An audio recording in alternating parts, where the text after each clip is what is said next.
অভিনব অথচ খুব সহজ সম্পূর্ণ নিরামিষ আজকের এই রান্নাটি মা কিভাবে তৈরি করে চলুন আমরা সেটাই দেখে নেব। প্রথমেই তার জন্য দুখানা আম নিয়ে নেবেন। আমের খোসা ছাড়িয়ে ছোট ছোট টুকরো করে কেটে একবার মিক্সারে ঘুরিয়ে নিলেই কিন্তু আমের পাল্প খুব সহজেই পেয়ে যাবেন। তারপর নেক্সট স্টেপের জন্য আমরা একটা কড়াই গরম হতে দেব, তাতে সামান্য সাদা তেল আর এক টুকরো বাটার অ্যাড করে বাটার নরম হওয়ার অপেক্ষা করব।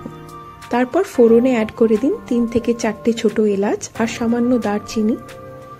ফোড়ন থেকে সুন্দর গন্ধ বেরিয়ে আসলে অ্যাড করে দেবেন 1/4 টিস্পুন ঘষে রাখা আদা বা আদা বাটা, আর অ্যাড করবেন 1/2 টিস্পুন মতো জিরে গুঁড়ো।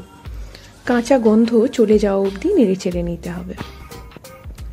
তারপর অ্যাড করে দেবেন আমের যে পাল্পটা কালেক্ট করে রেখেছিলেন সেটা। 4 থেকে 5 মিনিট সময়ের জন্য লো টু মিডিয়াম ফ্লেমে রান্নাটিকে কষিয়ে নিন।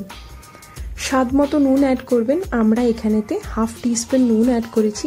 আম যদি কম মিষ্টি হয় সেক্ষেত্রে 1 টিস্পুন মতো চিনিও এই স্টেজে অ্যাড করে দেবেন। যেহেতু রান্নাটিতে গ্রেভি একটু কম থাকে সেই জন্য জলের পরিমাণটা কম অ্যাড করবেন। আমরা এখানে 150 থেকে 200 ml মতো জল অ্যাড করেছি। রান্নাটিকে ফুটতে দিন, আর এই সময় ক্রিম পনির মাঝারি সাইজের টুকরোয় কেটে নিন। রান্নাটি ফুটে উঠলে পনিরের টুকরোগুলোকে অ্যাড করে দিন। পনির অ্যাড করার পর আমাদের 12 থেকে 15 মিনিট রান্নাটিকে সময় দিতে হবে।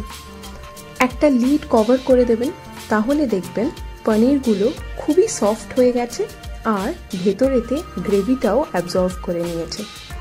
একটা লিড কভার করে দিয়ে 12-15 মিনিট অপেক্ষা করুন।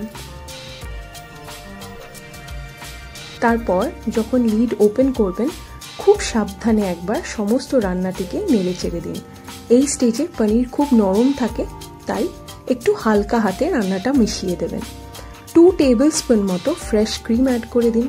ফ্রেশ ক্রিম অ্যাড করার পর 4 থেকে 5 মিনিট রান্নাটিকে ফুটতে দিন। আমরা এখানেতে 1 টিস্পুন মতো গোলমরিচ গুঁড়ো অ্যাড করেছি। আপনারা গোলমরিচ গুঁড়োর পরিমাণটা বাড়িয়ে বা কমিয়ে নিতে পারেন। গোলমরিচ গুঁড়ো অ্যাড করে দেওয়ার পর কিন্তু নামানোর আগে শুধু 1 চিমটে গরম মশলার গুঁড়ো অ্যাড করে দেবেন। আর কিছুই করার নেই, শুধু সার্ভ করার পালা, আর টেস্ট করে আমাদের জানানোর বিষয় রয়েছে। অবশ্যই জানাবেন কেমন লাগলো আজকের এই রেসিপি। সুস্থ থাকবেন, সাবধানে থাকবেন, এনজয়।